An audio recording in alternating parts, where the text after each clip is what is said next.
والسلام على أشرف الأنبياء والمرسلين سيدنا وحبيبنا وشفيعنا ومولانا محمد وعلى آله وأصحابه أجمعين. Subhanaka la ilma lana illa ma 'allamtana innaka antal alimul hakim. La haula wa la quwwata illa billahil aliyyil azim. Amma ba'du.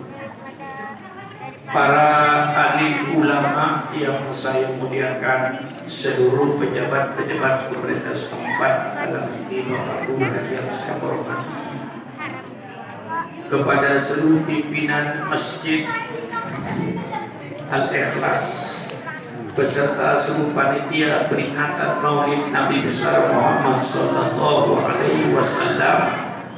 Terlebih dahulu saya menyampaikan ucapan terima kasih yang setinggi-tingginya kepada Al-Mukarram Ustaz Furqan, kepada seluruh panitia. Saya ucapkan terima kasih yang setinggi-tingginya atas segala usahanya, atas segala kegiatannya dalam rangka menghidupkan agama yang kita cintai di negara Kesatuan Republik Indonesia ini. Saya tidak lupa pula terima kasih atas segala pengorbanannya, karena saya yakin tidak ada satu kemauan, tidak ada satu keinginan yang akan berhasil tanpa adanya pengorbanan. Negara Kesatuan Republik Indonesia ini terwujud bukan hadiah dari Belanda. Negara Kesatuan Republik Indonesia berdiri bukan hadiah dari Jepang, tapi terwujudnya negara Kesatuan Republik Indonesia ditebus dengan aliran darah dan cucuran air mata seluruh rakyat Indonesia. Berapa wanita yang menjadi janda, berapa juta anak yang menjadi yatim karena bapaknya gugur dalam medan pertempuran melawan Belanda. Ini pengorbanan. Agama Islam diturunkan oleh Allah kepada junjungan kita Nabi besar Muhammad sallallahu alaihi wasallam.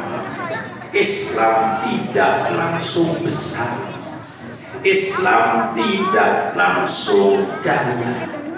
Besarnya Islam, jayanya Islam karena diperjuangkan oleh junjungan kita Nabi besar Muhammad sallallahu alaihi wasallam dengan segala pengorbanannya, baik pengorbanan harta maupun pengorbanan jiwa. Dengan pengorbanan mereka itulah yang silih berganti Rasulullah dengan para sahabatnya berkorban, para sahabat bersama tabi'in berkorban, ulama-ulama kita sebelum kita berkorban. Alhamdulillah kita tidak jadi korban, karena pengorbanan sebelum orang sebelum kita. Oleh sebab itu bapak-bapak dan saudara-saudara sekarang dituntut untuk berkorban. Untuk siapa kita berkorban? Bukan untuk kita, untuk anak cucu kita supaya tidak jadi korban. Alhamdulillah kita hidup di negara Kesatuan Republik Indonesia, negara yang damai. Kita tidak perlu berkorban jiwa. Cukup kita umat Islam dituntut untuk berkorban harta. Sisihkan hartanya untuk masjid, sisihkan hartanya untuk majlis taklim, sisihkan hartanya untuk pembangunan pondok-pondok pesantren, madrasah-madrasah, supaya kita, anak cucu kita nanti tidak jadi korban. Kalau orang sebelum kita sudah berkorban sehingga kita tidak jadi korban, maka kita dituntut untuk berkorban supaya anak cucu kita nanti tidak jadi korban.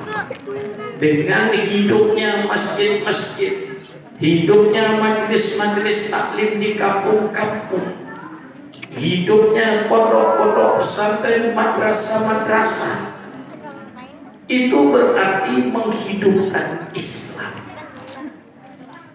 Oleh sebab itu masyarakat Depok, saya cuma menghimbau, berkorbanlah kalau tidak ingin jadi korban.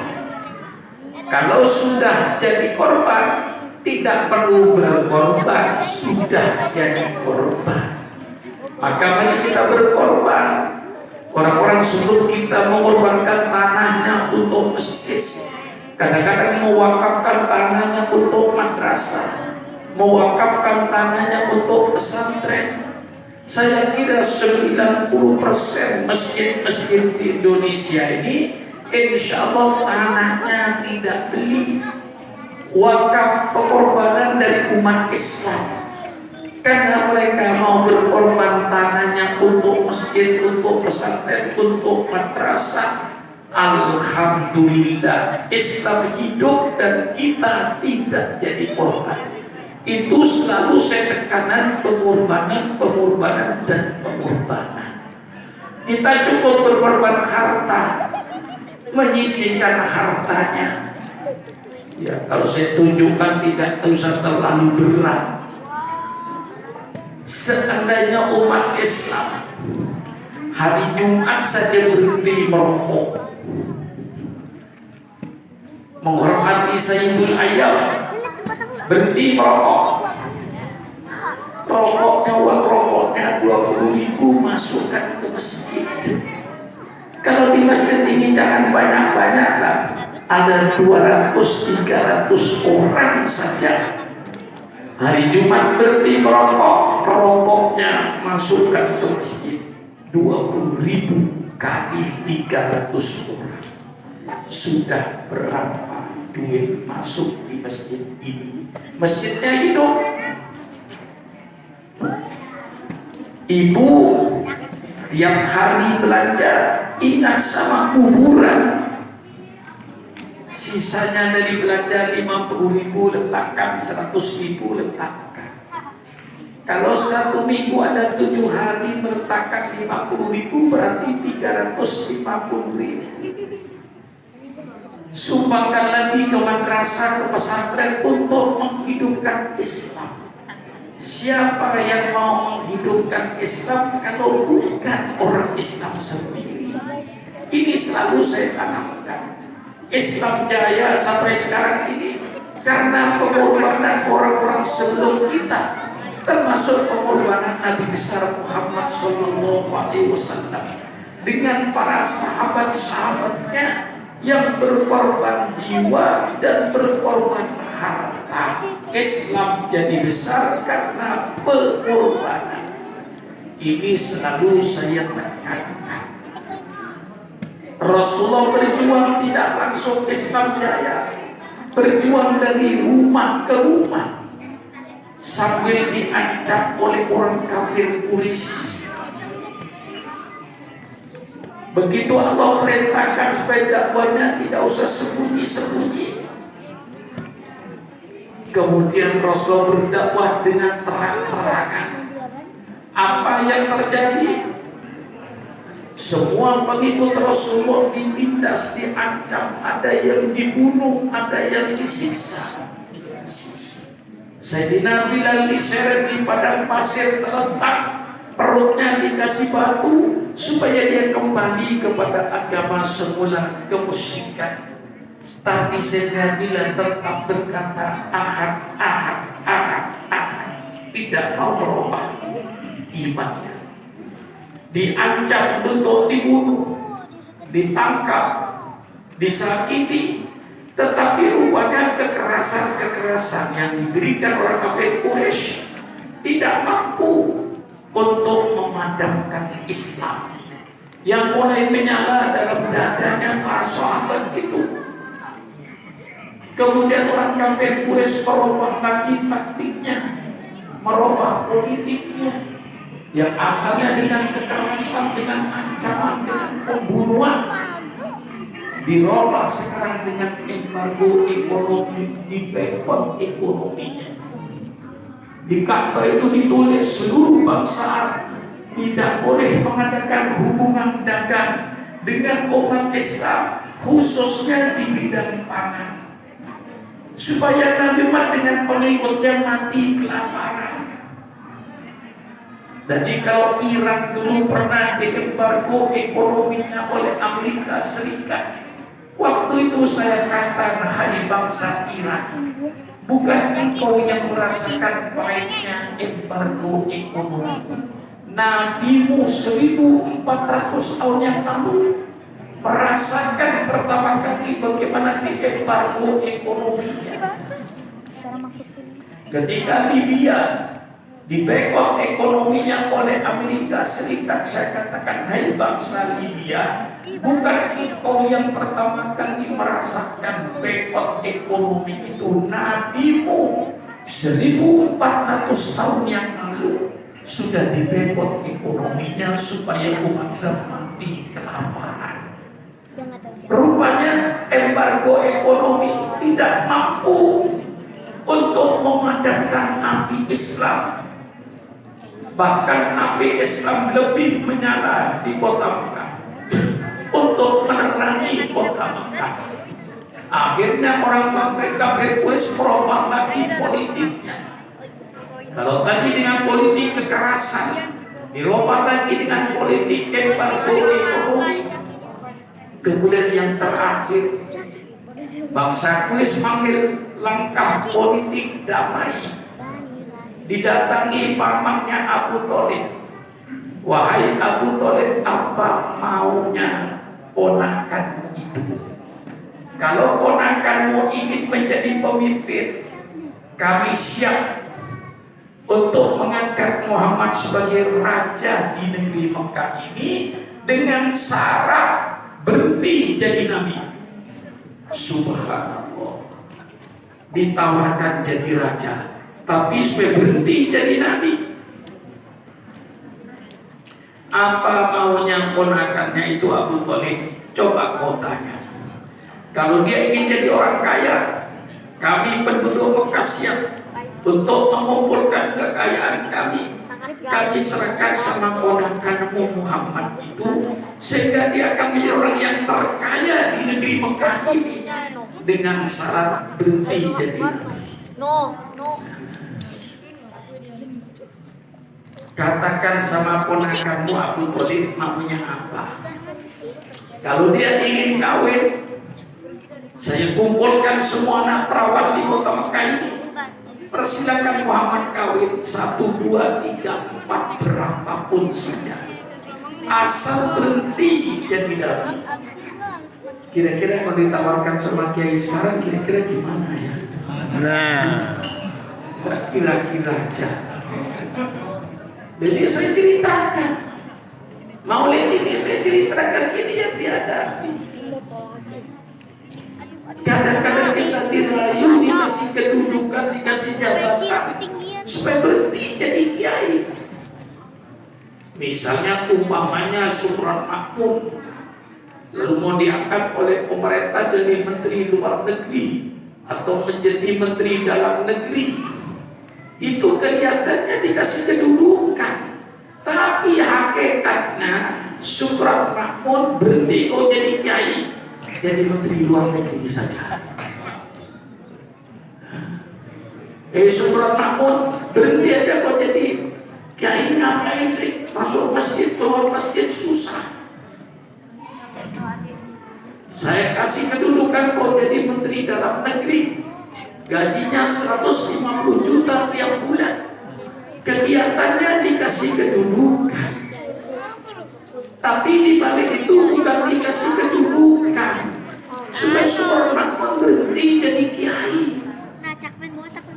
Banyak yang seperti itu, tidak sadar kalau sebenarnya disuruh berhenti jadi kiai, dikasih tempat kedudukan, menteri dalam negeri dan macam-macamnya. Rasulullah sudah mengalami ini semua, tidak berhasil, semuanya gagal. Rasul tetap memperjuangkan Islam dengan segala pengorbanannya. Pantaslah kalau kita sekarang ini umatnya, karena cintanya kepada Rasulullah, menganggungkan hari kelahirannya, kita mengadakan peringatan Maulid. Apakah peringatan Maulid bid'ah yang dilarang oleh Rasul? Tidak. Peringatan Maulid ini kita mengadakan apa yang sudah ada,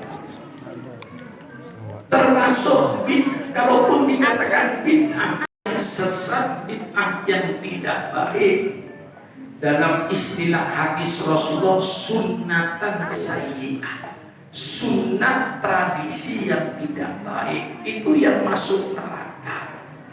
Yang masuk surga sunnatan hasanatan, sunnah yang baik, sunnah yang baik yang sesuai dengan ajaran agama. Kita mencintai Rasulullah sebagaimana saya ceritakan perjuangannya, bagaimana pahit getirnya beliau memperjuangkan Islam, sehingga kita alhamdulillah menjadi umatnya. Pantas kalau kita cinta sama beliau. Dan Rasulullah sendiri itu memperingati maulidnya. Dalam hadis Muslim, an Abi Qatadah radhiyallahu anhu su'ila Nabi sallallahu alaihi wasallam an shaumi yaumin idin faqala yaumun ulidtu.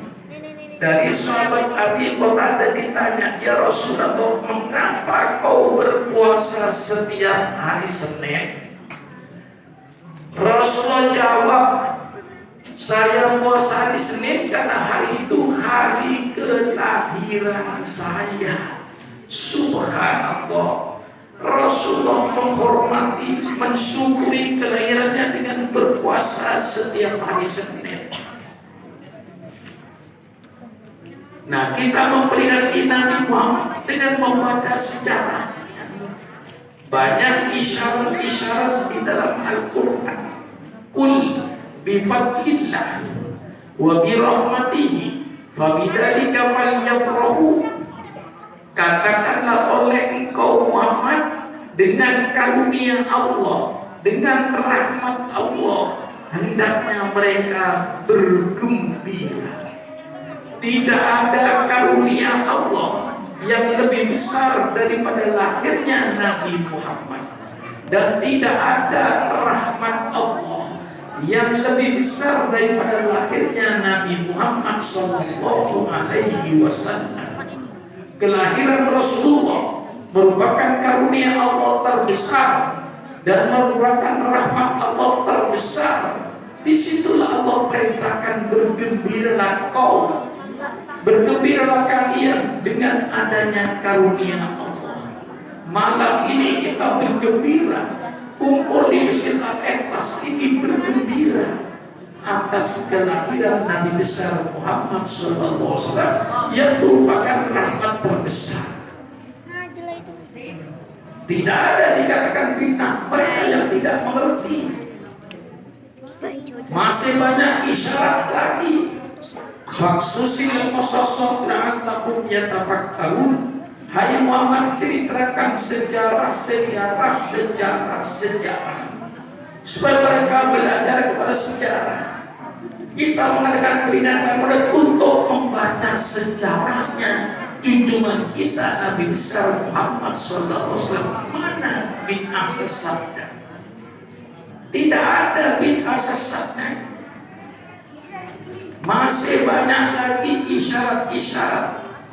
Laqad kana lakum fi Rasulillah uswatun hasanah. Telah ada bagi kalian dalam diri Rasul contoh-contoh yang bagus. Uswatun hasanah. Malam ini kita peringati Maulid Nabi untuk mencari uswatun hasanah. Seperti saya ceritakan tadi bagaimana perjuangan Rasulullah menghadapi orang kafir Quraisy yang menjadi uswatun hasanah, suri teladan yang baik bagi kita semua. Maka kita kumpul di masjid ini. Kumpulnya kita di masjid ini sudah termasuk silaturahmi. Silaturahmi ini pun perintah Rasulullah. Bu, tidur.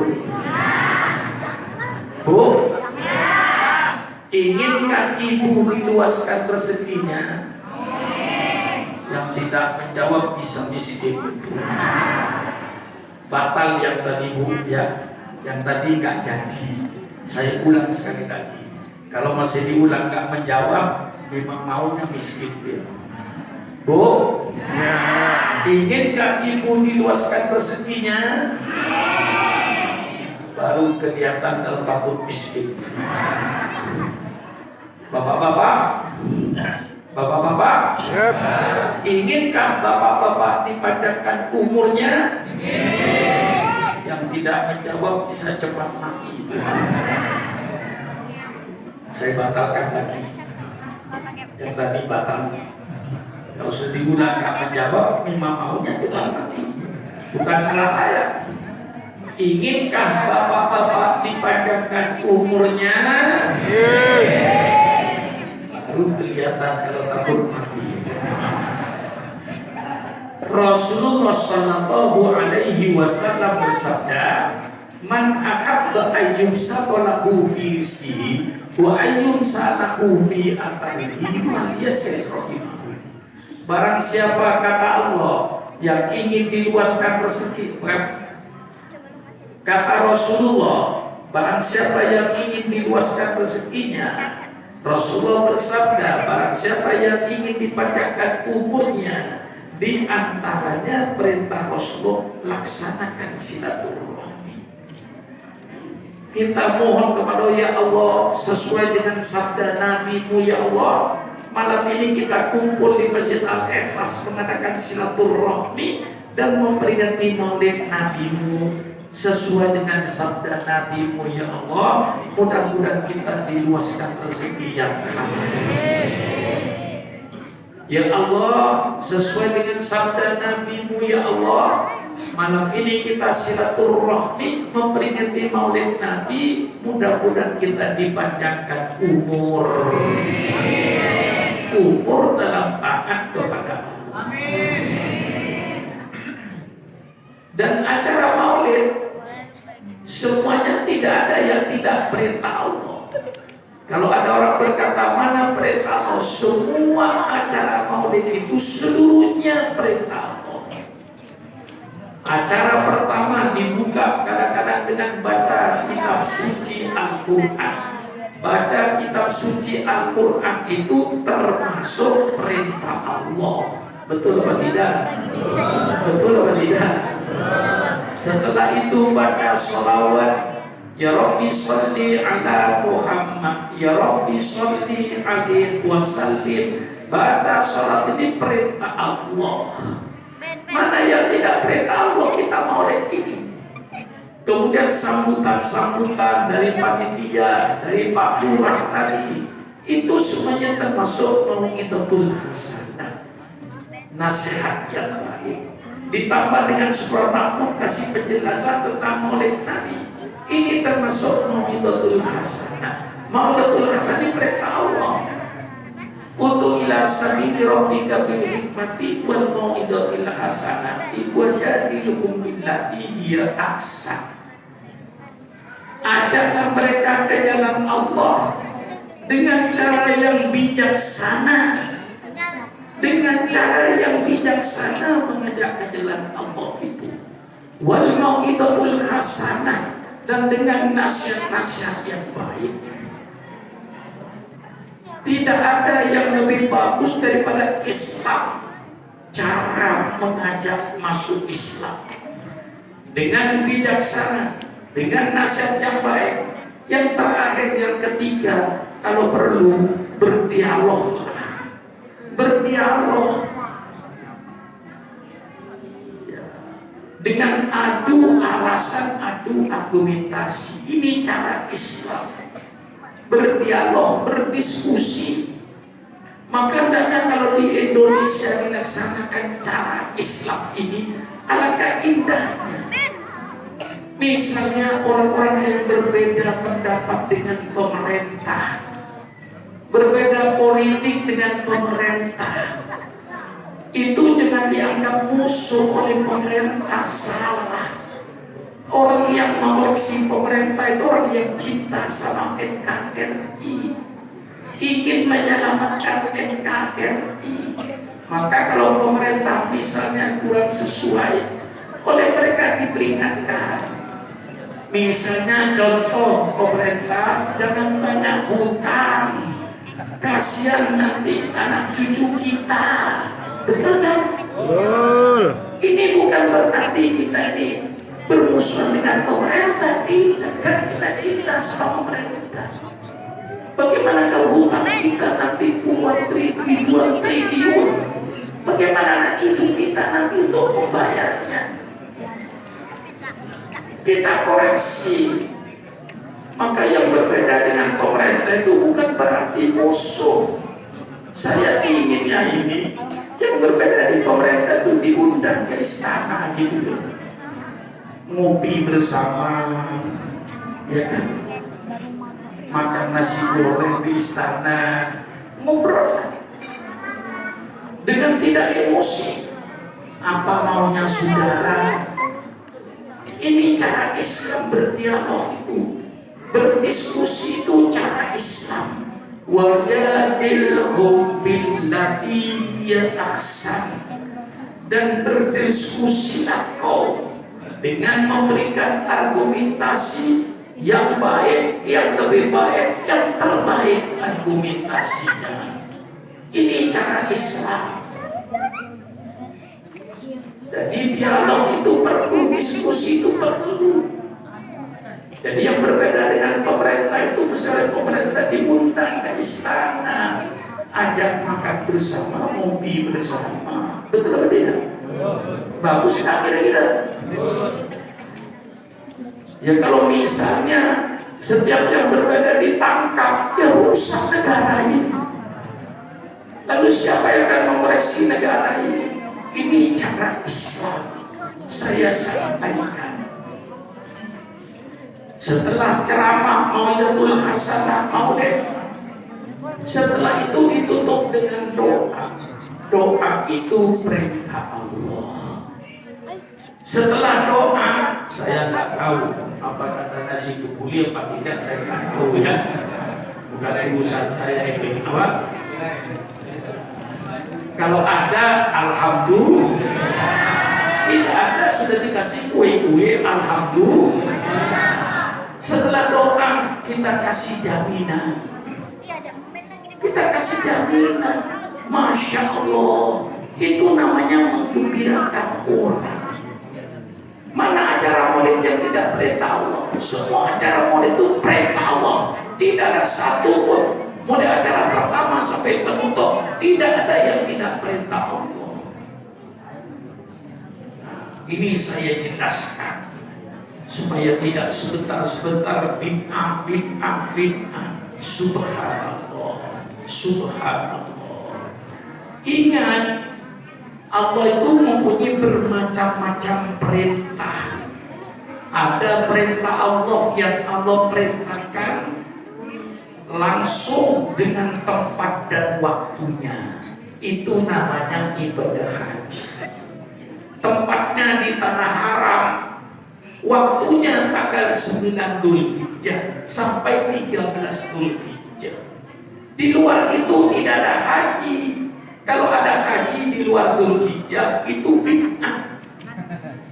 Masuk neraka itu orang karena bertentangan dengan Quran dan hadis.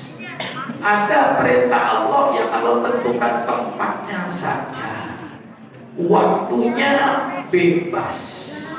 Ibadah umroh tempatnya saja harus di tanah suci, waktu bebas.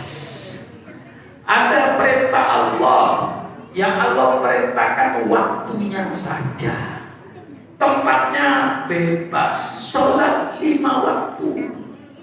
Mau sholat di jalan tol, persilakan, asal jangan di tengah, di pinggir. Di tengah ya. Mau sholat di sawah, persilakan. Mau sholat di hutan, persilakan. Mau sholat di mana? Persilakan. Yang penting waktunya. Sholat duhur pada waktu duhur, asar pada waktu asar, maghrib pada waktu maghrib, tempat bebas. Afdolnya di masjid. Paham ya? Nah ini yang barangkali saudara-saudara saya yang saya hormati dari golongan Wahabi, golongan Salafi, barangkali kurang mengerti kepada perintah Allah yang tidak pakai tempat, tidak pakai waktu. Allah perintahkan, tapi Allah tidak pakai tempat, tidak pakai waktu. Jadi perintah sangat banyak ini. Misalnya baca Quran. Kapan baca Quran? Kapan saja. Di mana baca Quran? Di mana saja. Allah tidak menentukan. Tapi perintah baca Quran ada. Kapan wajib baca Qurannya? Kapan saja. Di mana baca Quran? Di mana saja. Kemudian muslimat mengadakan tradisi kebiasaan yang baik. Malam Jumat kumpul di Masjid Al-Ikhlas baca Yasin bersama untuk mendapatkan rahmat dari Allah. Yang pasti zaman Rasul tidak ada Yasinan setiap malam Jumat, tidak ada. Dan sekarang kita Yasinan setiap malam Jumat. Apakah orang yang baca Yasin setiap malam Jumat istiqomah masuk neraka? Mari berpikiran yang sehat. Betul atau tidak? Betul atau tidak? Masa orang baca Yasin setiap malam Jumat istiqomah? Zaman Nabi tidak ada. Yasin setiap malam Jumat bid'ah neraka. Subhanallah, subhanallah. Perintah baca salawat, perintah Rasul, perintah Allah langsung. Inna Allah wa malaikatahu yusalluna 'alan nabi ya ayyuhalladzina amanu sallu 'alaihi wa sallimu taslima. Kapan kita baca salawat? Kapan saja. Di mana kita baca salawat? Di mana saja. Lalu anak-anak muda, misalnya di Depok ini, kalau malam minggu kumpul di masjid baca salawat. Apakah orang yang baca salawat setiap malam minggu yang zaman Rasul tidak ada itu masuk neraka? Insya Allah pikirnya mirip. Ya, dan saya jelaskan dengan ilmiah, saya jelaskan dengan agama, bukan emosi. Saya jelaskan dengan agama. Ada perintah Allah zikir. Kapan kita zikir? Hah? Coba jawab, kapan kita zikir? Kapan saja. Di mana kita zikir? Di mana saja. Di pesawat boleh. Rasul tidak menentukan. Di kapal boleh, di sawah boleh, di masjid boleh, di rumah boleh, di bus boleh. Kapan saja kita zikir dan di mana saja zikir. Kemudian orang-orang yang sudah berbau kuburan, kayak saya misalnya, saya kira saya yang paling tua di masjid.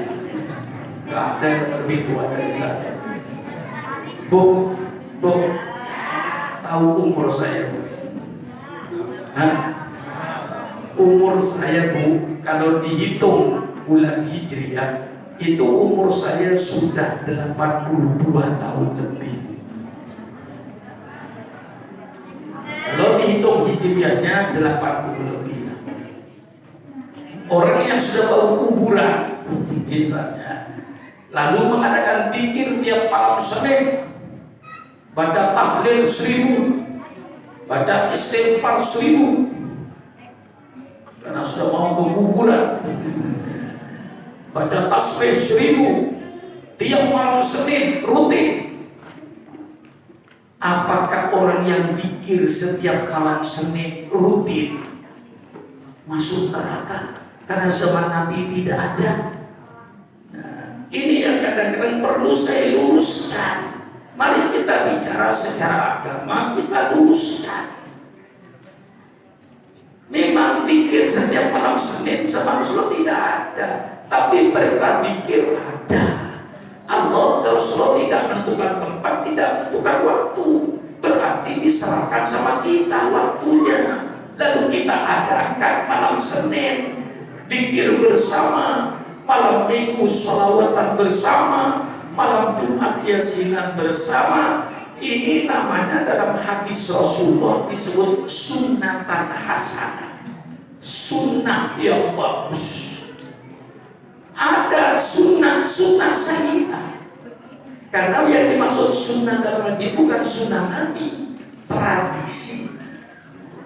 Rasul tegas, man sanna fil Islami sunnatan hasanatan falahu ajruha wa ajru man amila biha.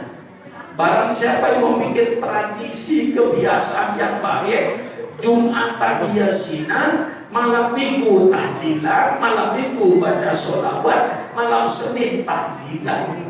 Ini termasuk sunatan hasanah, tradisi yang bagus, tidak bertentangan dengan Al-Quran, tidak bertentangan dengan sunnah Nabi.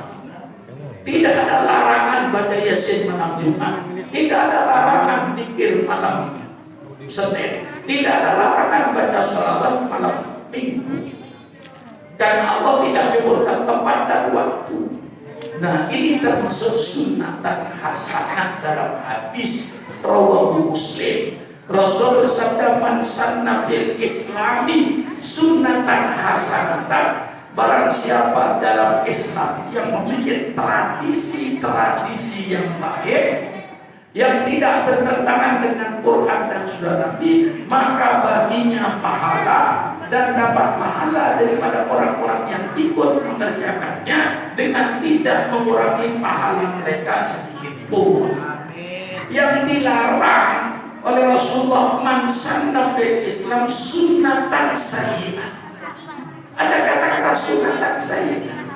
Barang siapa yang bikin sunnah-sunnah yang jelek, maksudnya sih tradisi-tradisi yang jelek, yang bertentangan dengan Quran dan hadis, maka baginya dosa, dan dosa orang-orang yang mengikutinya dengan tidak boleh dosa mereka sedikit pun. Contoh, supaya laut tidak marah, mengatakan joget laki-laki perempuan.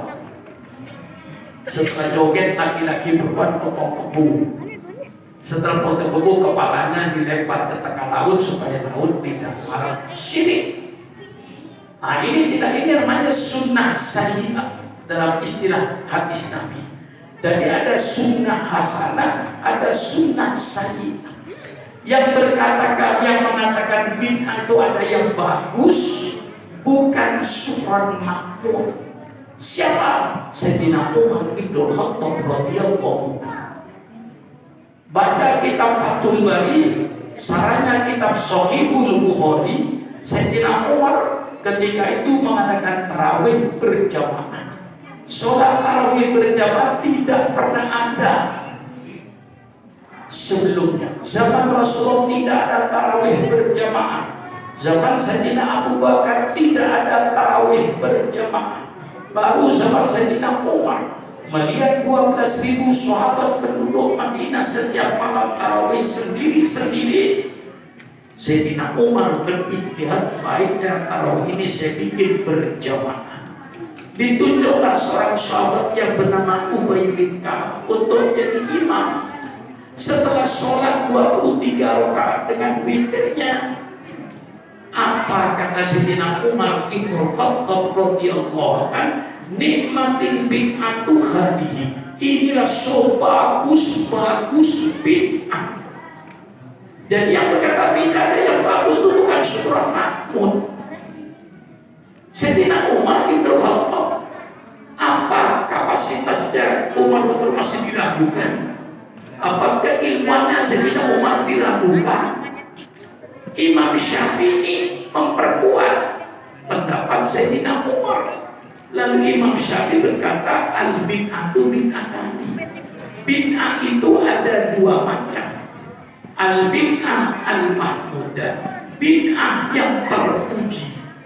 Wal bid'ah madhumah, dan bid'ah yang tercela. Imam Syafi'i menjelaskan bid'ah yang terpuji, bid'ah yang baik ialah bid'ah yang sesuai dengan Al-Quran dan Sunnah Nabi. Sesuai. Kita mengadakan yasinan setiap malam Jumat, walaupun zaman Nabi tidak ada. Itu tidak bertentangan dengan Quran dan hadis. Justru perintahnya di Quran dan hadis ada. Cuman perintah itu tidak ditentukan tempat dan waktu. Perintahnya baca Quran. Nah, ini saya jelaskan secara gamblang kepada saudara, supaya kita ini di dalam masyarakat itu akur, rukun. Jangan membuat perpecahan di tengah-tengah masyarakat dengan Pak menunggu. Saya kalau Pak Kiai, para ulama sekarang memikirkan fatwanya ustaz-ustaz ini di YouTube, subhanallah, na'udzubillah. Aneh-aneh kata-kata.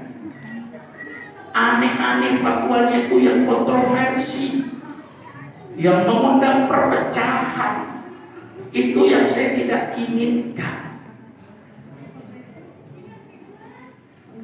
Yang dikatakan bid'ah madhumah, bid'ah yang tercela, ma yukhaliful kitab was sunnah, bid'ah yang bertentangan dengan Quran dan hadis.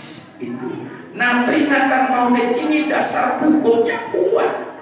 Rasulullah memperingati maulidnya setiap hari Senin. Kelahiran Rasulullah merupakan rahmat Allah, karunia Allah terbesar. Kita bergembira mengadakan silaturahmi malam ini di Masjid Al-Ikhlas untuk memperingatinya Nabi Muhammad Sallallahu Alaihi Wasallam. Dasar hukumnya lengkap. Jadi saya mohon kepada saudara-saudara yang beda pendapat di sana dengan saya, datanglah ke rumah saya. Mari kita ngopi bersama saya, berbicara. Saudara tidak setuju dengan tahlilan kalau ada orang mati, datanglah ke rumah saya. Mengapa Pak Sugeng tahlilan? Saya kasih dalilnya sepikul. Kesel saya ini. Saya tunjukkan nanti dalilnya mengapa saya tahlilan. Bukan ngawur saya ini. Ada dasar hukumnya, ada hadisnya, ada perintahnya. Bukan ngawur, bukan mengada-ada. Tidak, saya tidak mengada-ada, tapi saya mengadakan yang ada. Paham ini?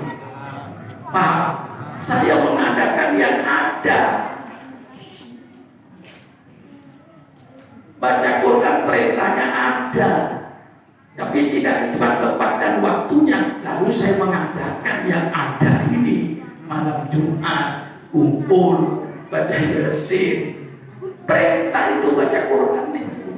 Nah, maka ini saya untuk memantapkan kepada saudara bahwa termasuk peringatan Maulid ini adalah perintah. Ya. Kalau kita cari wadakir fa inna dzikra tanfa'ul mu'minin, berikanlah oleh kaum peringatan.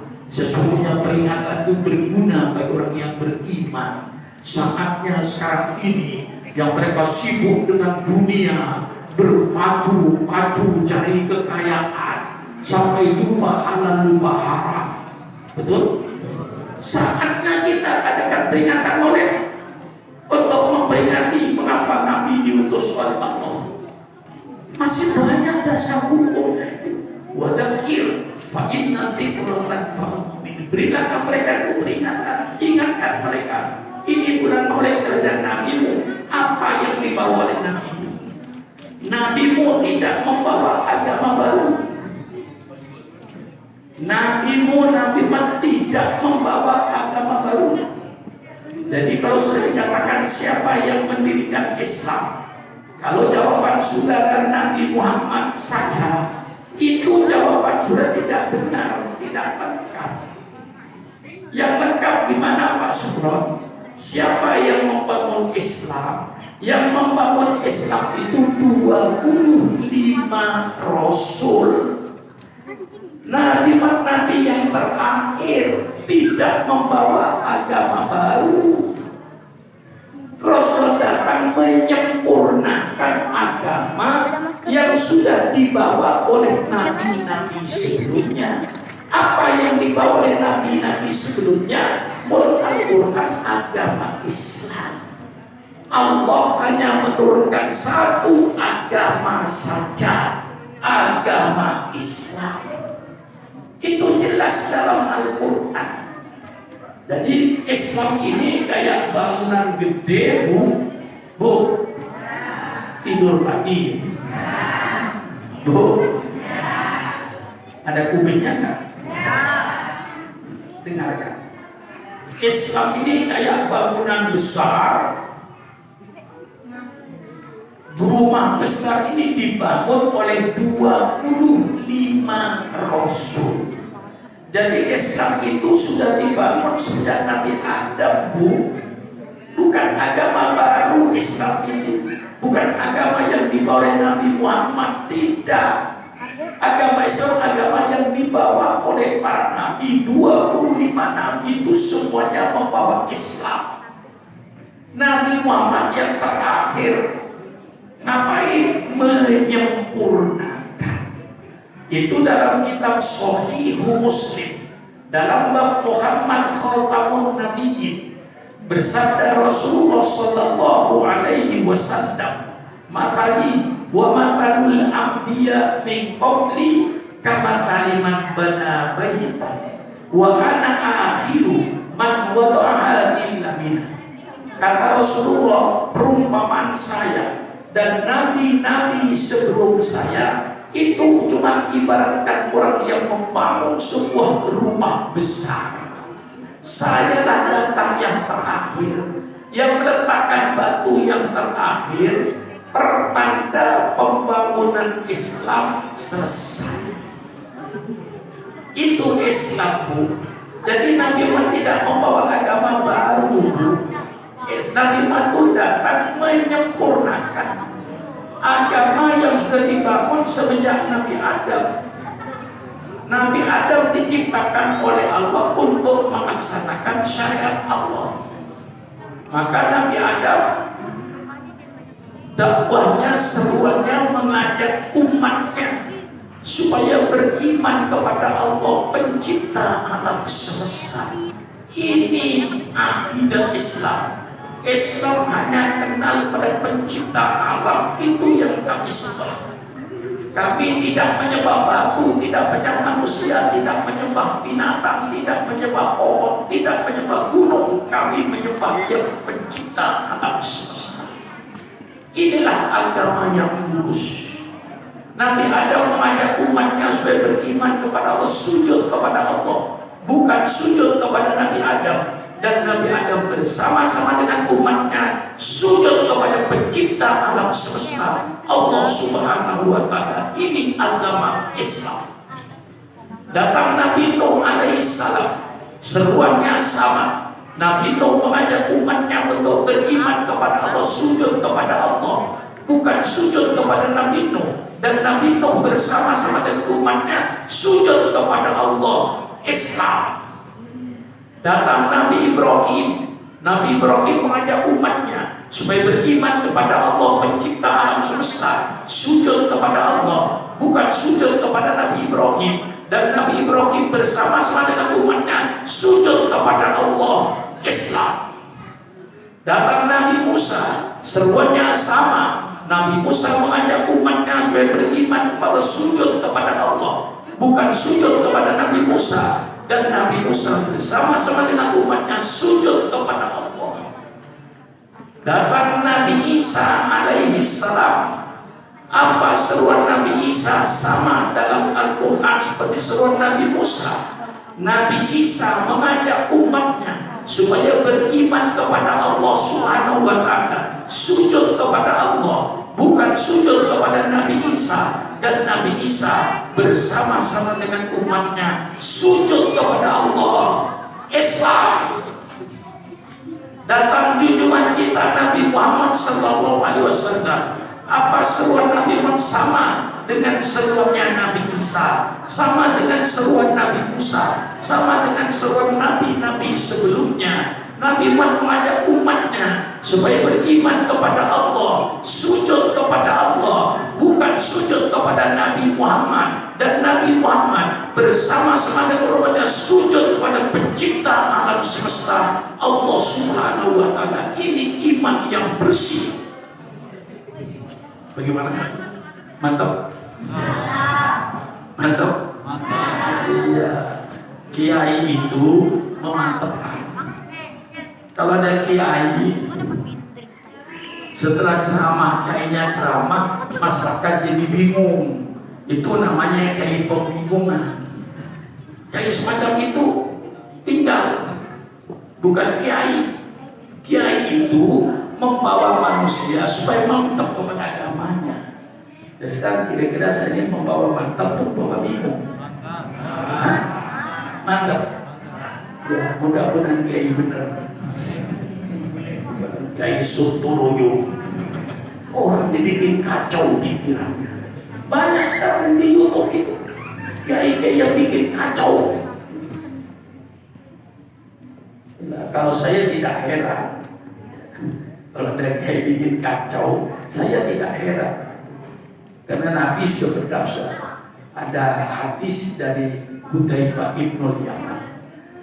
Dari Hudzaifah Yaman berkata, karena Nabi yas'aluna Rasulullah anil khair wa kuntu as'alu anil syarr makhafat ayyudrikani. Kata Hudzaifah, orang-orang berkumpul dengan Rasulullah, mereka bertanya tentang kebaikan, tapi saya tidak. Saya bertanya tentang kejahatan. Mengapa? Kata Hudzaifah, karena saya pun nanti ketemu dengan kejahatan itu. Kalau kebaikan tidak ada urusan, kata Hudzaifah. Tapi yang saya takuti yang kejahatan itu. Lalu Hudzaifah berkata, kunna fi jahiliyatin wa syarrin. Kami Rasulullah dalam keadaan kegelapan jahiliyah, kejahatan. Fajatana bihadal khair. Kemudian datanglah kebaikan dengan datangmu, lalu terjadilah kebaikan. Ya, jadi kalau mau revolusi akhlak itu, setiru Rasulullah. Dalam tempo 23 tahun terjadi revolusi akhlak. Dari zaman jahiliyah menjadi zaman yang terang-terang. Yang dulu berjudi, berzina, mabuk-mabukan, penindas, pemabuk. Dengan 23 tahun berubahlah. Dengan ajaran Islam terjadilah revolusi besar di tanah Arab. Nah, kemudian Rasulullah, apakah setelah kami baik sekarang itu nanti akan datang suatu kejahatan? Rasul jawab, iya. Kejahatan maksud itu mulai ketika terbunuhnya Sayyidina Muhammad. Apakah setelah jahat itu nanti ada yang baik? Rasulullah, iya, ada nanti yang baik. Tapi waktu itu ada asapnya. Asapnya artinya tidak bersih betul. Kayak di masjid kalau rokok kebul, udaranya nggak bersih. Apa kata Rasulullah?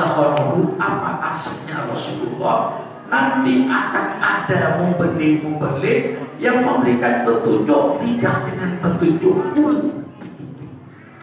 Ya, akan ada kiai-kiai nanti yang memberikan petunjuk tidak dengan petunjukmu. Mengapa? Dia cuma menyuruh orang tapi tidak mengerjakan. Apa setelah barang yang baik itu nanti akan ada lagi Rasulullah barang yang jahat? Naam, kata Rasulullah, akan ada lagi barang yang jahat. Jelaskan Rasulullah, apa itu du'atun ala abwabi jahannam. Nanti kata Rasulullah akan ada membeli kiai, akan ada kiai-kiai, ulama-ulama yang berdiri di atas api neraka. Barang siapa yang ikut kiai itu nanti akan dilempar di api neraka. Lalu Hudzaifah bertanya, tolong jelaskan Rasulullah kayak apa sifatnya. Rasul menjalankan hum min jildatina wa yatakallamuna bi alsinatina. Mereka itu kulitnya kayak kita, sama, ngomongnya pakai Quran dan hadis, tapi diselewengkan sejauh-jauhnya. Ini yang sedang terjadi. Yang sedang terjadi. Kalau diikuti di YouTube, banyak kiai-kiai yang seperti itu, yang kontroversi. Jangan tak usah diikuti itu. Nah, kemudian Hudzaifah bertanya, kalau nanti saya menemui zaman seperti itu, gimana Rasulullah? Apakah tetap satu jamaah muslim buat imam? Kau tetap dengan kelompok mayoritas umat Islam, dengan imamnya, dengan pemimpinnya yang benar.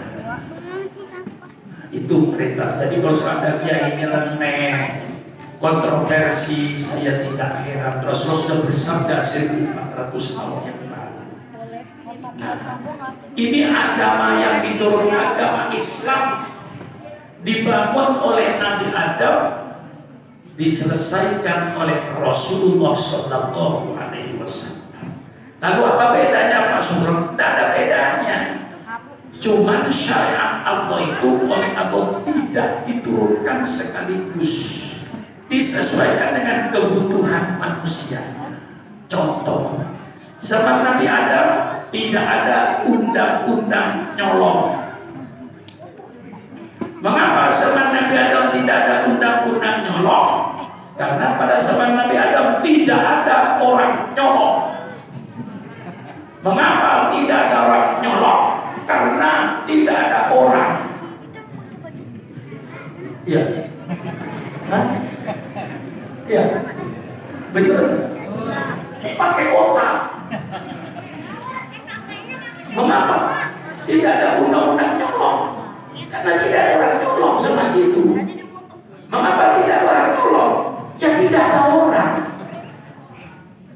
Kan saudara yang tanah di kapling-kapling. Zaman Nabi Adam tidak ada kapling, moro-moro kapling. Negara kan ada. Negara Singapura kagak ada, Malaysia tidak ada, Saudi tidak ada, Indonesia yang ada dunia. Milik siapa? Nabi Adam dengan Siti Allah berdua. Siapa yang mau nyolong rambutan? Tidak perlu. Zaman Nabi Adam undang-undang perkawinan tidak sempurna seperti sekarang ini. Dikasih kemudahan oleh Allah. Kakak kandung kawin dengan adik kandung dikasih kemudahan. Mengapa tidak ada undang-undang perkawinan? Karena tidak orang kawin. Mengapa ada orang itu menyangka anaknya besan kagak ada. Siapa mungkin besannya Nabi Adam? Sederhana. Kakak kandung kawin dengan adik kandung kan? Kalau di Depok sekarang akan ada orang mau kawin dengan adik kandungnya karena cantik, itu anak salah lahir itu. Mestinya lahirnya sama Nabi Adam itu. Betul? Datang Nabi Nuh disempurnakan, datang Nabi Ibrahim disempurnakan, datang Nabi Daud dipersempurnakan dengan kitab Zaburnya, datang Nabi Musa disempurnakan dengan kitab Tauratnya, datang Nabi Isa disempurnakan dengan kitab Injilnya, datang Nabi Muhammad disempurnakan dengan kitab suci Al-Quran. Maka kita umat Islam wajib percaya kalau Allah menurunkan kitab suci, kitab Zabur diturunkan oleh Allah kepada Nabi Daud, kita wajib percaya. Kitab Taurat diturunkan oleh Allah kepada Nabi Musa, kitab Injil diturunkan oleh Allah kepada Nabi Isa. Hanya yang kita percaya itu kitab suci yang asli. Mana kitab suci yang asli? Kitab suci yang asli, kitab Zabur, firman Allah yang diberikan oleh Allah kepada Nabi Daud, dan tidak ada perkataan Nabi Daud dan tidak ada perkataan pendeta-pendeta. Murni firman Allah. Kitab Taurat yang kita percaya firman Allah yang diberikan oleh Allah kepada Nabi Musa, untuk disampaikan kepada umat, dan bukan perkataan Nabi Musa dan bukan perkataan pendeta-pendeta. Kitab Injil yang kita percaya, kitab Injil yang firman Allah, yang Allah berikan kepada Nabi Isa untuk disampaikan kepada kaumnya. Bukan Injil yang ada, itu urusan mereka. Injil sekarang ada 5 Injil yang diakui oleh gereja 4. 1 Injil Matius yang ditulis oleh orang yang bernama Matius. Injil Markus ditulis oleh orang yang bernama Markus. Injil Yahya ditulis oleh orang yang bernama Yahya. Lalu satu lagi Injil Lukas yang ditulis oleh orang yang bernama Lukas. Ini yang disahkan oleh gereja, tulisan mereka persilakan. Ada satu Injil yang oleh gereja tidak boleh dibaca, namanya Injil Barnabas, yang ditulis oleh orang yang bernama Barnabas. Mengapa Injil Barnabas tidak boleh dibaca? Karena isinya mirip dengan Al-Quran, sudah saya baca. Itu urusan mereka, kita tidak boleh menyalahkan mereka. Mereka percaya persilakan, itu urusan mereka. Tapi kita umat Islam percaya pada Injil, bukan Injil yang ada sekarang ini, Injil yang firman Allah, yang Allah berikan kepada Nabi Isa untuk disampaikan kepada kaum. Sebagaimana Al-Quran. Namun Al-Quran kitab ini ditarik oleh Allah sehingga menjadi yang asli. Insya Allah tidak bakalan ketemu. Siganti dengan kitab suci Al-Quran, kitab suci yang terakhir, yang diturunkan oleh Allah lengkap sempurna. Ya. Ada orang Jawa kan? Ada orang Jawa kan? Banyak.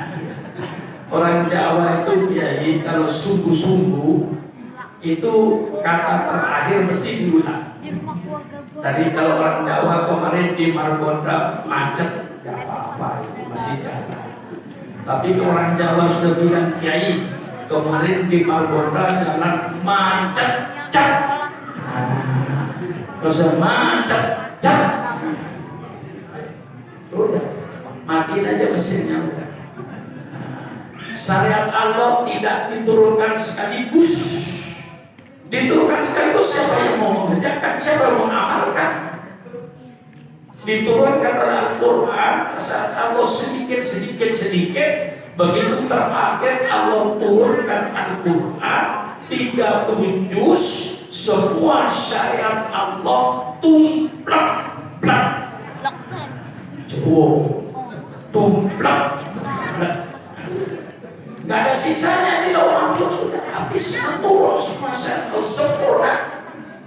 Maka dengan datangnya Nabi Muhammad, pembangunan agama Islam selesai.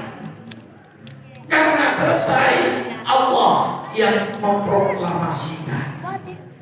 Di mana ayatnya Allah berfirman, Al-yawma akmaltu lakum dinakum wa atmamtu alaikum nikmati wa raditu lakumul Islam dina. Hari ini kata Allah, hari Jumat tanggal 9 Dzulhijjah, ketika Nabi haji yang terakhir menurut ulama tafsir, turunlah ayat ini, al-yawma, pada hari ini, akmaltu lakum dinakum, telah saya sempurnakan untukmu agamamu.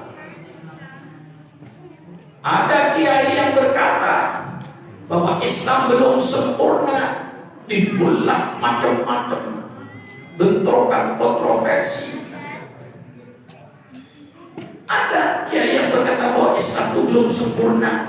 Kalau Islam belum sempurna, berarti Allah harus turun Nabi lagi. Betul atau tidak? Untuk menyempurnakan sunnah kiai saja tinggal saja.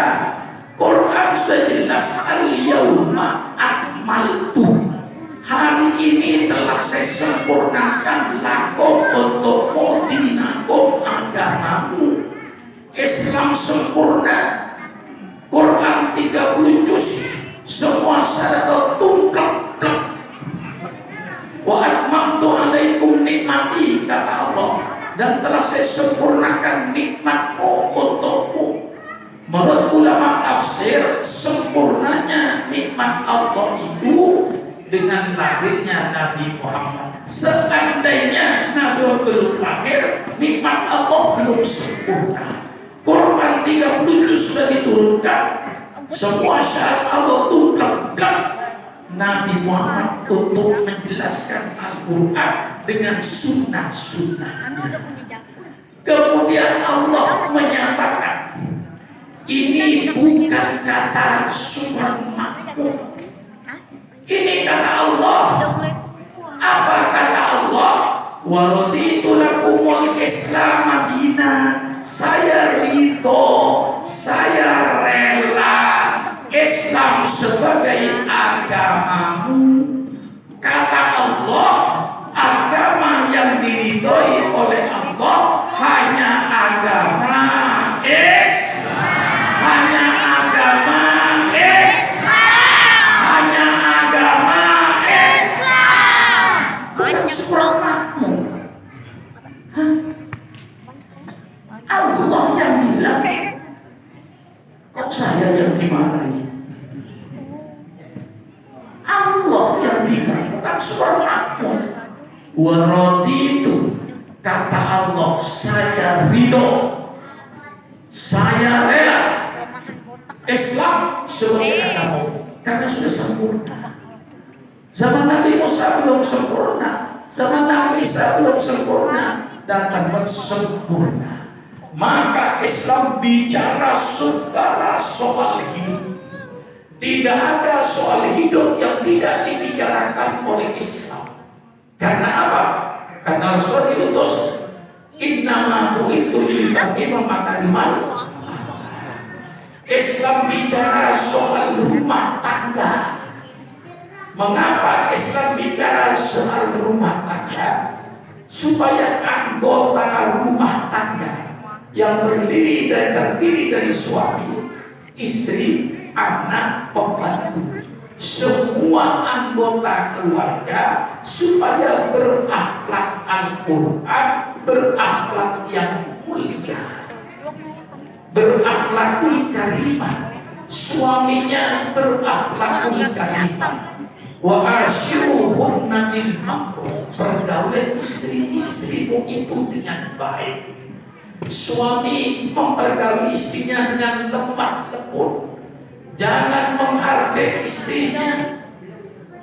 Hormati istri. Istri itu ibunya anak bapak. Ya, betul. Iya. Istri itu ibunya anak bapak. Kalau bapak sayang anak, hormati ibunya. Subhanallah. Seorang wanita, Rasul menyatakan, dunia mataun, dunia itu perhiasan. Wa khairu mata'iha al-mar'atus shalihah. So bagus-bagus perhiasan dunia, bukan Mercedes, bukan rumah yang kayak istana, bukan BMW, bukan Toyota, tapi sebagus-bagus perhiasan dunia, al-mar'atus shalihah, wanita-wanita yang sholihah. Tidak ada kekerasan rumah tangga dalam Islam. Tidak ada kekerasan anak. Bagaimana ada kekerasan anak dalam rumah tangga? Rasulullah bersabda, "Laisa minna man lam yuqir kabirna wa lam yamhar saghirana." Tidak termasuk golonganku, kata Rasulullah, anak muda yang tidak menghormati orang tua, dan tidak termasuk golonganku orang tua yang tidak kasih sayang sama anak muda. Wa wasaina insana biwalidayhi. Saya berikan wasiat kepada manusia agar anak berbakti pada orang tua, birrul walidaini. Tidak ada kekerasan anak. Kalau syariat Islam digalakkan dalam rumah tangga, tidak ada kekerasan rumah tangga, tidak ada kekerasan anak. Semuanya dijamin dengan pergaulan yang bagus. Inilah Islam.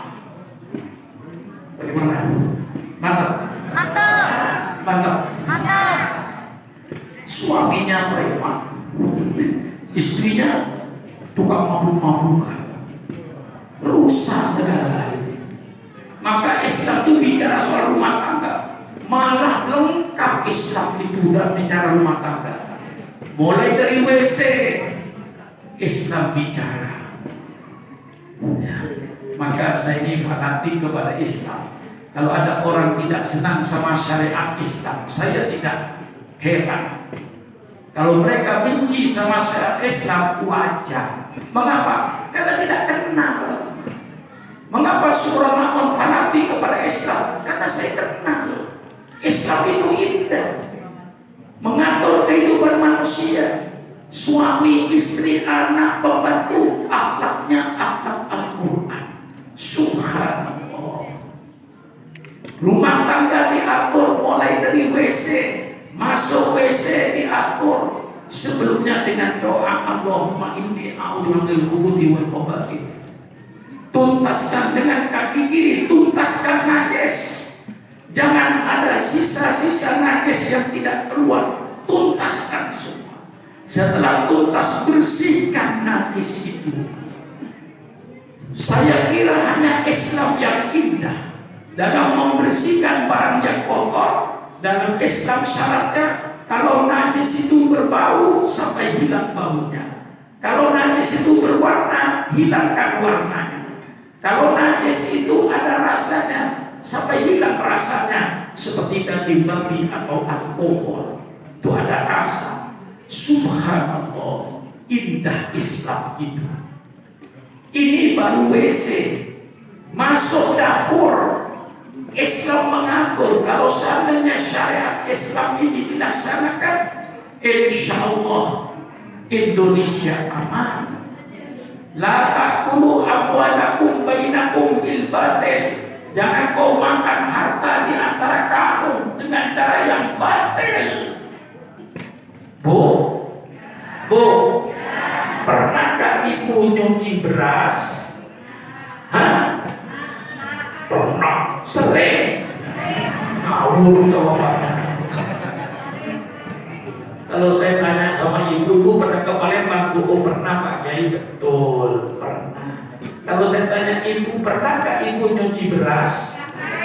Ya, pernahkah ibu bertanya kepada berasnya, hai beras, dari mana dapatmu? Pernah bertanya. Tanya berasnya itu, dari mana datangnya? Dari ngerampok, sogok menyogok, rentenir, suap menyuap, ngerampok duit rakyat, korupsi. Itu barang haram, jangan dimakan. Kalau seandainya seluruh bangsa Indonesia takut rezeki yang lewat tenggorokan barang haram, insya Allah dunia beres. Sogok menyogok tidak ada, suap menyuap tidak ada, ngerampok duit rakyat tidak ada, kurangi timbangan tidak ada, nipu orang pun tidak ada. Semuanya akan menjadi rezeki yang halal. Beres dunia ini. Betul betul. Mengapa tidak beres? Karena mereka tidak takut rezeki haram. Haram dimakan. Betul. Rentenir dimakan, sogok menyogok dimakan, suap menyuap dimakan, korupsi, merampok duit rakyat dimakan. Inilah sebabnya negara jadi kacau. Coba seandainya seluruh rakyat Indonesia tidak mau makan rezeki yang haram, beres. Betul atau tidak? Ini semuanya diatur oleh Islam. Bermasyarakat RT RW, ini ada Pak Lurah. Kalau seandainya syariat Islam dilaksanakan di RT RW, aman. Bagaimana dalam bermasyarakat? Maka yu'minu billahi wal yawmil akhir falyujarrahu. Barang siapa yang beriman kepada Allah dan hebat, muliakan tetangga. Tetangga dengan tetangga saling harga menghargai. Walaupun berbeda suku, berbeda agama. Tetangga dengan tetangga saling hormat menghormati. Walaupun berbeda suku, berbeda agama. Alangkah indahnya masyarakat itu. Kemudian apa yang dikerjakan dalam masyarakat itu? Wa ta'awanu 'alal birri wat taqwa. Bergotong royonglah kau di dalam kebaikan, tetangga dengan tetangga, dan membangun kampungnya, membersihkan kampungnya, membangun kampungnya, bergotong royong satu dengan yang lain, mengadakan pembersihan. Wa ta'awanu 'alal birri wat taqwa.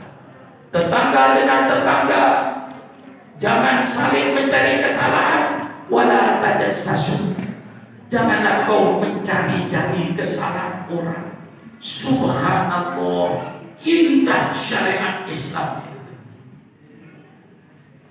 Ya, saya cuma menawarkan aja. Mau beli persilakan, tak beli juga gak apa-apa. Yang penting sudah saya tawarkan. Betul? Ini syariat Islam. Tolong kalau ada syariat yang lebih bagus. Tapi saya kira ini yang paling bagus, kita bertetangga, saling hormat menghormati, saling tolong menolong, jangan mencari kesalahan orang, jangan hasud, jangan dengki dengan orang, hasud dengan orang. Subhanallah, iya umwal hasadah, fa'inan hasadah yang ulul hasanat. Jauh dari engkau sifat hasud, sifat dengki, karena sifat hasud, sifat dengki, sifat syirik akan makan kebaikanmu seperti api makan kayu bakar. Kebaikanmu kayak kayu bakar, sifat hasud, sifat sentimen, sifat dengki kayak api. Kalau ini syariat dijalankan di tengah-tengah masyarakat RT, RW, kelurahan, subhanallah Pak Lurah, insya Allah aman. Ini Islam. Islam bicara soal ekonomi. Mengapa Islam bicara soal ekonomi? Supaya pelaku ekonomi, orang-orang yang berakhlak, jangan sampai pelaku ekonominya preman, janganlah pelaku ekonominya bajingan, janganlah pelaku tidak punya kemanusiaan, mengambil keuntungan di tengah-tengah rakyat yang sedang menderita. Itu sangat dolim. Subhanallah, subhanallah, subhanallah. Ini Islam. Mengapa Islam bicara soal ekonomi? Supaya pelaku ekonomi di pasar-pasar, di pabrik-pabrik, di toko-toko, semua pelaku ekonomi, orang-orang yang bermoral, orang-orang yang berakhlak, jangan sampai pelaku ekonominya bajingan dan preman, hancur masyarakat. Bagaimana? Mantap.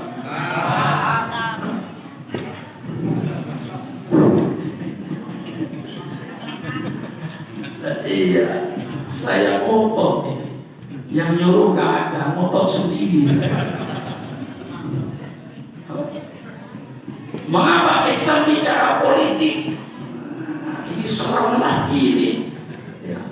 Dulu yang melarang kiai bicara politik itu Belanda. Belanda melarang, tidak boleh kiai di Mesir bicara politik. Khutbah Jumat tidak boleh bicara politik. Di mana dia boleh mengapa Belanda melarang kiai bicara politik? Karena Belanda ingin menguasai Indonesia sampai kiamat. Kiainya dilarang bicara politik. Nah, kalau sekarang ada orang yang melarang kiai bicara politik di Mesir atau di pengajian-pengajian, itu berarti orang itu sisa Belanda itu.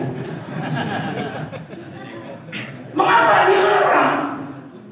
Saatnya kalau ulama cinta sama NKRI, saya katakan kalau ulama cinta sama NKRI, saatnya ulama bicara soal politik, tapi politik Al-Quran dan politik sunnah Rasulullah, bukan politik kayak sekarang ini yang penuh dengan hoax. Betul? Bohong, politik bohong, politik bongkar membongkar, politik hancur menghancurkan. Subhanallah, politik jatuh menjatuhkan. Itu bukan politik Islam, politik setan. Mengapa Islam bicara politik? Jawab para kiai.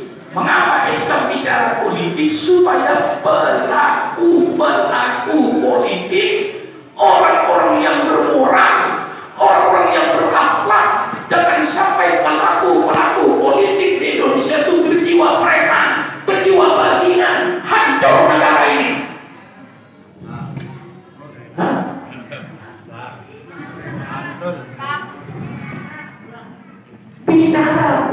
Islam.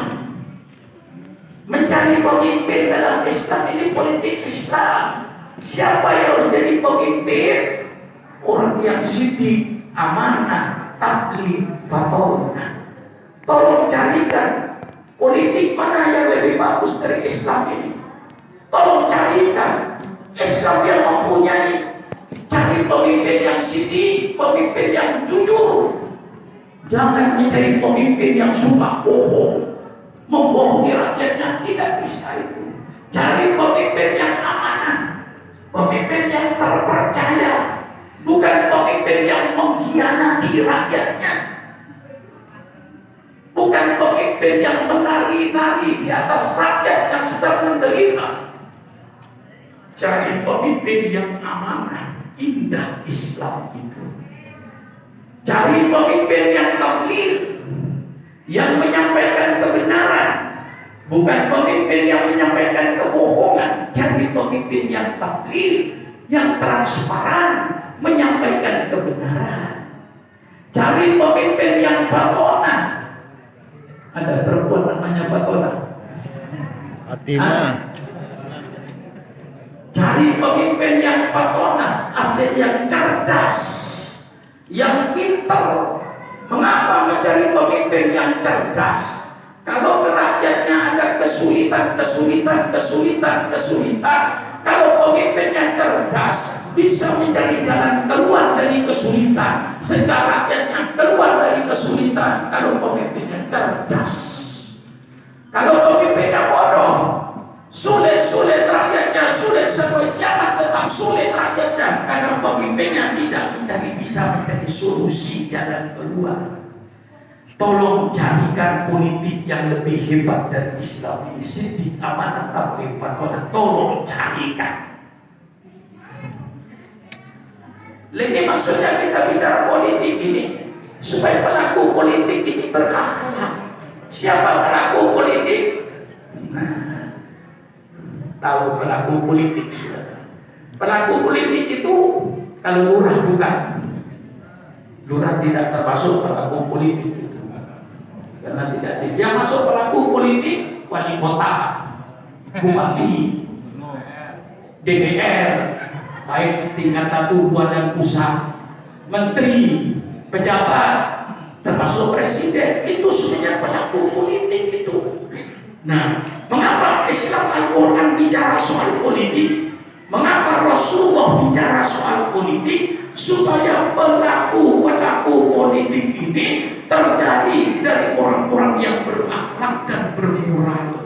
Jangan sampai pelaku politiknya preman. Jangan sampai pelaku politiknya itu bajingan. Kurang jelas gimana saya ini? Hah? Mantap. Nyesel mudah-mudahan.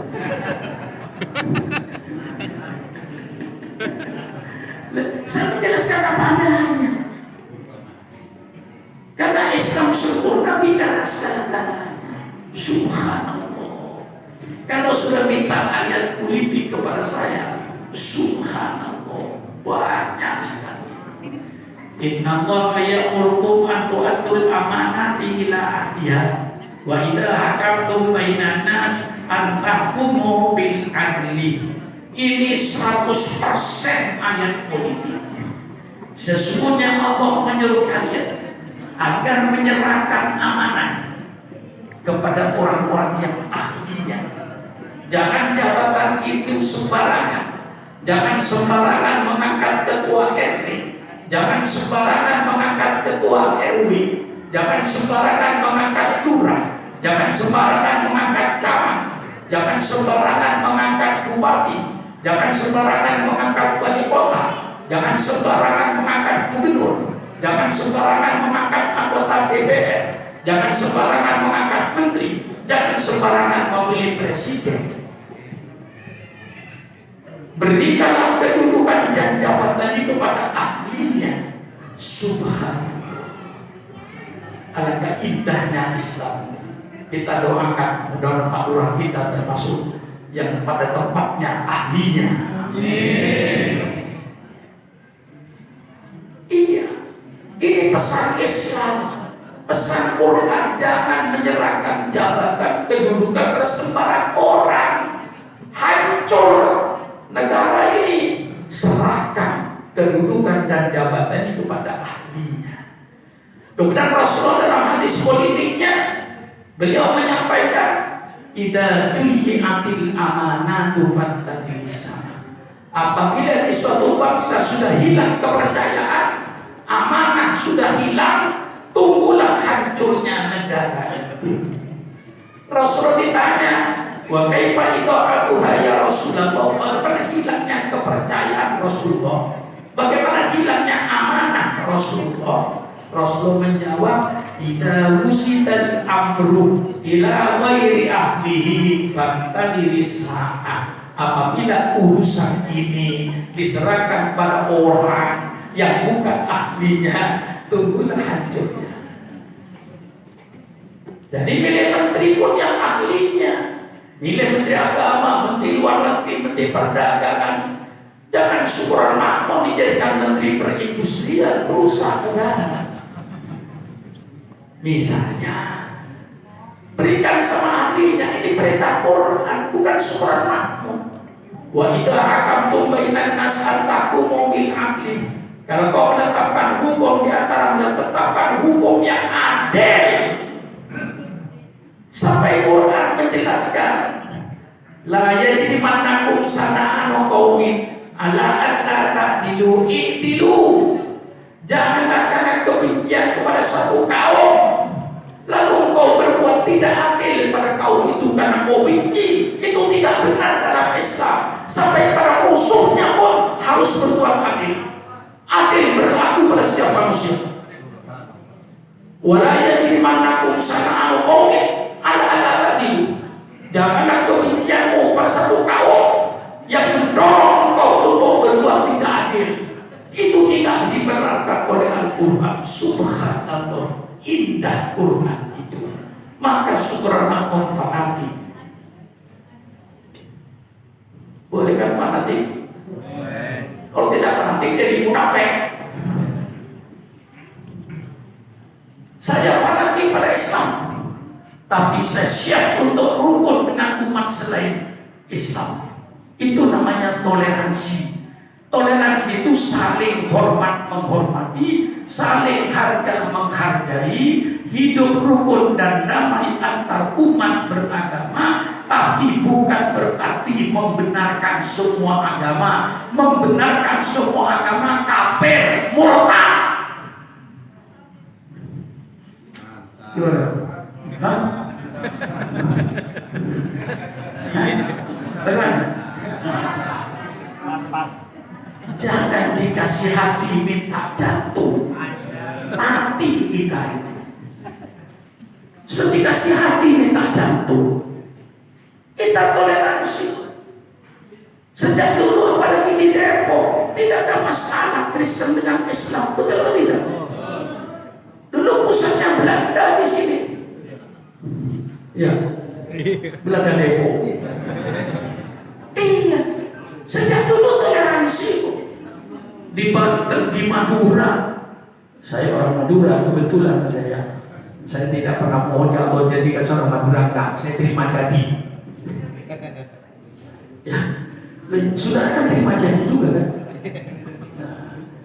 Di Madura, di Banten, tidak ada masalah Islam dengan Kristen, dengan agama lain, dengan Hindu. Ini cuma dibikin aja, intoleransi cuma diadakan aja supaya tidak ada itu. Kita semuanya toleransi kok, betul atau tidak? Pernah kita orang Islam hari Minggu jagain gereja supaya mereka tidak masuk ke gereja? Pernah? Tidak, kita toleransi kok. Kita hormati mereka yang ke gereja, tidak pernah kami halang-halangi. Sudah ratusan tahun kita toleransi. Akhir-akhir ini aja seolah-olah ditujukan pada umat Islam yang tidak toleransi, kita paling toleransi. Ya, lakum dinukum waliyadin, agamamu, persilakan. Agamamu. Hidup rukun, hidup damai, saling hormat menghormati, saling harga menghargai antar umat beragama. Ini perintah toleransi, tapi bukan berarti membenarkan semua agama. Membenarkan semua agama murtad kafir. Nah, habis-habisan ini saya. Oh, iya. Kalau mantap ikuti. Kalau kayak membingungkan dengan diundang lagi. Jadi saya sampaikan ini semuanya. Kita paling toleransi. Al-Quran dari toleransinya. Al-Quran menyatakan la tasubbul ladina yad'una min dunillah fayasubbullah adwan biwairi ilmin. Allah nyatakan, hai orang-orang yang beriman, engkau jangan menghina, engkau jangan mencela orang-orang yang menyembah kepada selain Allah. Karena nanti mereka akan menghina Allah, timbullah permusuhan tanpa ilmu. Jelas atau tidak? Maka serukan saya dalam maulid ini, saya serukan, mari kita satu bangsa Indonesia. Betul?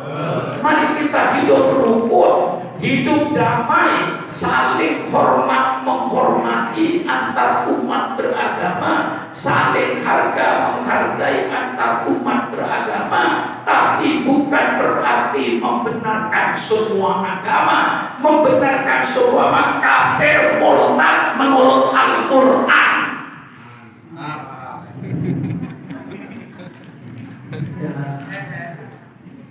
Saya rasa cukup pidato saya, mulai dari WC sampai presiden. Ya, betul kan? Mulai dari WC sampai bermasyarakat Pak Lurah. Setelah bermasyarakat Pak Lurah berpolitik, bernegara. Alangkah indahnya Islam itu. Ya, kadang-kadang mereka itu mensiarkan Islam, tapi dia tidak tahu berangkat di barangkali, tapi mungkin juga tahu. Kalau di depan Koramil, depan Kodim, sering saya baca sepatu, damai itu indah. Saya pikir itu saya Islam itu 100% Quran itu yang ditulis itu, 100% Quran. Wasulhu khair. Ada kan di Quran? Wasulhu khair. Wasulhu dan damai itu indah. Subhanallah. Orang Quran dipakai dijadikan sepatu. Polisi, lain lagi polisi. Polisi tulisannya itu di kantor polisi saya baca. Kami pelayan rakyat. Ini hadis 100% itu. Tulisannya. Dan kalau tidak senang dengan Islam kan lucu loh. Pasti dia senang dengan Islam. Dia dijadikan slogan. Kami pelayan rakyat. Subhanallah, saya Islam, kau jadikan dasar hidupmu. Itu dalam hadis Rasulullah. Sayyidul qaumi khadimuhu, pemimpin kaum itu adalah pelayannya kaum itu. Tidak siap jadi pelayan, jangan jadi pemimpin. Pemimpin itu adalah pelayan rakyat, bukan rakyat menjadi pelayan, bukan pemimpin menjadi pelayan rakyat. Itu hadis Sayyidul qaumi khadimuhu, pemimpin kaum itu adalah budaknya kaum itu. Itu kalau dikasarkan, kalau pelayan itu kan halus. Saya tambah, pemimpin bangsa itu budaknya bangsa itu. Tidak siap jadi budak, jadi pelayan rakyat, jangan jadi pemimpin rakyat. Islam, indahkan Islam. Nah, Islam memberikan sanksi politik. Kullukum ra'in wa kullukum mas'ulun an ra'iyatihi. Dengan sanksi politik, setiap kaum dan pemimpin, setiap pemimpin diminta betul pemimpinannya. Dalam hadis lain, man yasta'illa rakyatan yamutu yauma yamutu wa huwa wasfun li ra'yatihi al-qawwal al-jannah. Barang siapa yang Allah jadikan pemimpin, kemudian pemimpin itu mati, ketika mati sedang menipu kepada rakyatnya. Pemimpin yang mati dalam keadaan menipu rakyat haram masuk surga. Ngeri kan? Sanksi politik. Man waliya min amri ummati fasyaqqa alaihi fasqu alaihi. Barang siapa yang memegang urusan umatku, kemudian dia mempersulit urusan umatku, pemimpin yang mempersulit urusan rakyatnya nanti akan dipersulit oleh Allah di padang mahsyar pada hari kiamat. Wah, ngeri juga ya. Pak Lurah ngeri, Pak RT ngeri itu. Tapi mudah-mudahan Pak Lurah kita ini yang sering ngaji, jadi insya Allah mudah-mudahan berakhlak Al-Quran. Jadi kalau Islam yang biasa di kantor begini, yang tidak ngaji, kalau bisa dipersulit, mengapa dipermudah? Ini semboyan pemimpin yang tidak bermoral. Kalau bisa dipersulit, mengapa dipermudah? Tapi kalau pemimpin yang ngaji, balik. Kalau bisa dipermudah, mengapa kau persulit? Nah, lain kau. Kalau kau bisa permudah, mengapa dipersulit? Permudah dong, jangan dipersulit. Tapi biasanya kalau yang tidak ngaji, maka perlunya kiai bicara politik ini supaya pelaku politik itu bermoral.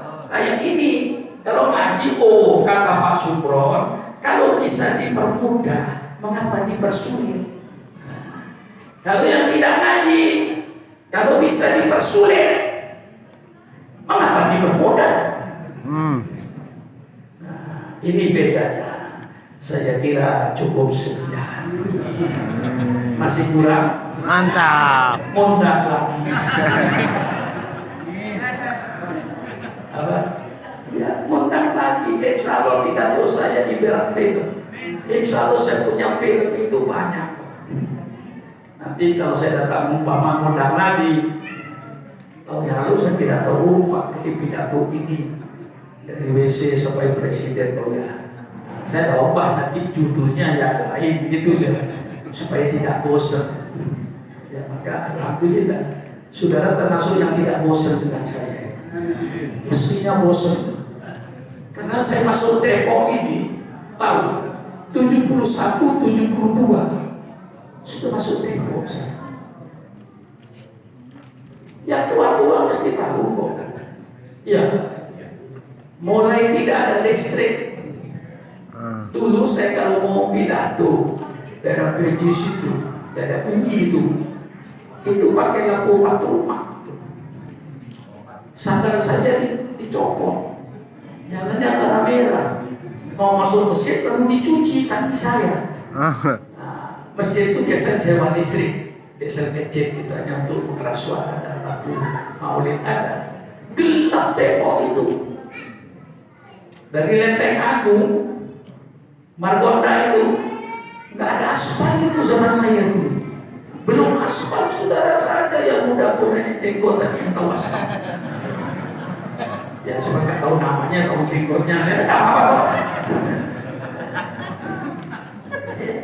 Sekarang saudara masuk sini kok sudah aspal semua. Dari Lenteng Agung itu aspal stok Lenteng Agung. Kesininya tidak aspal. Apalagi seng-seng sawah itu, oh mobil harus ditarik dengan tali ke atas itu. Ingat? Hah? Ingat kan? Ya. Mobilnya gas Rusia itu yang gede depannya itu, ditarik dengan tali, didorong dari bawah. Itu zaman itu tahun 71, 72. Baru ada jalan aspal yang dari Cibinong menuju Sawangan. Itu aspal. Dari Lenteng Agung ke situ ke aspal.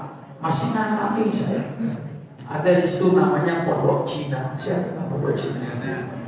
Di situ dulu ada gedung agak di bawah gitu. tempat Cina mondok. Masih tahu saya itu. Jalan Merdeka nggak ada gedung itu. Satu pun nggak ada gedung. Zaman saya masuk sini, alhamdulillah saudara sudah 50 tahun mendengarkan pidato saya, sampai sekarang gak bosan ya. Amin. Saya lihat muka saya sudah bosan.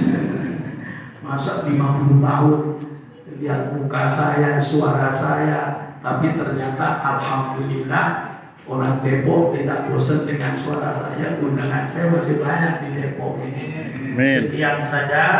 Mudah-mudahan mari kita kembali laksanakan syariat Islam untuk orang Islam ini. Saudara di rumah-rumah laksanakan Islam ini.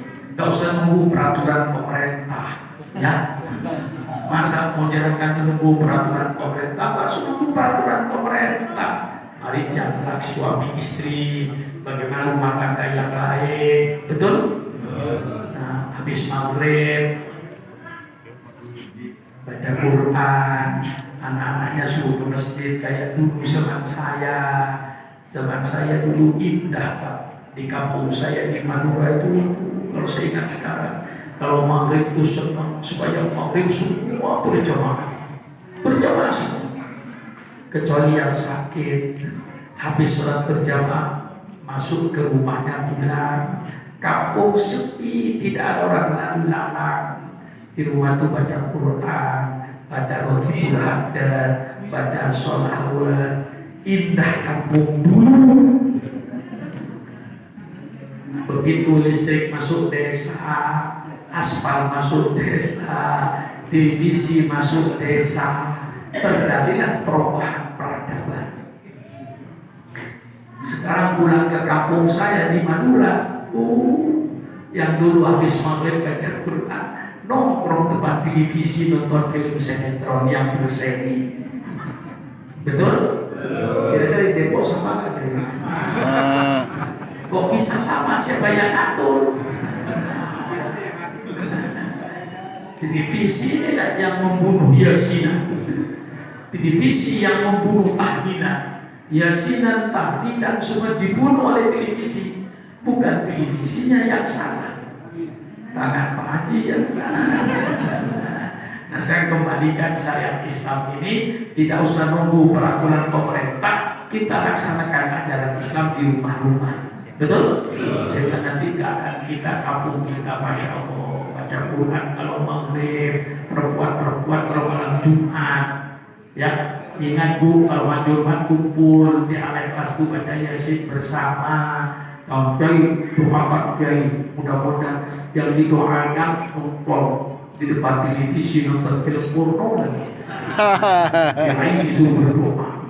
Itu termasuk pemerkosa sama Kiai. Iya. Nah, sekarang saya minta dengan maulid ini kita ingat ajaran Rasulullah. Mari kita syariat Islam tidak usah menunggu pemerintah. Kita laksanakan masing-masing. Betul? Sekian, wassalamualaikum warahmatullahi wabarakatuh.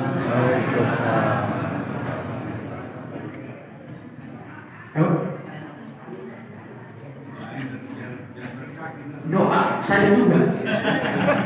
Mohon doa daripada Kiai untuk kita semua. Al-Fatihah. Al-Fatihah inna lillahi wa inna kulli syukur wa ma'mun. Wa'ala kulli taswa ila hadratin Nabi. Al-Fatihah. Bismillahirrahmanirrahim. Ar-Rahmanir-Rahim. Maliki yaumiddin. Iyyaka na'budu wa iyyaka nasta'in.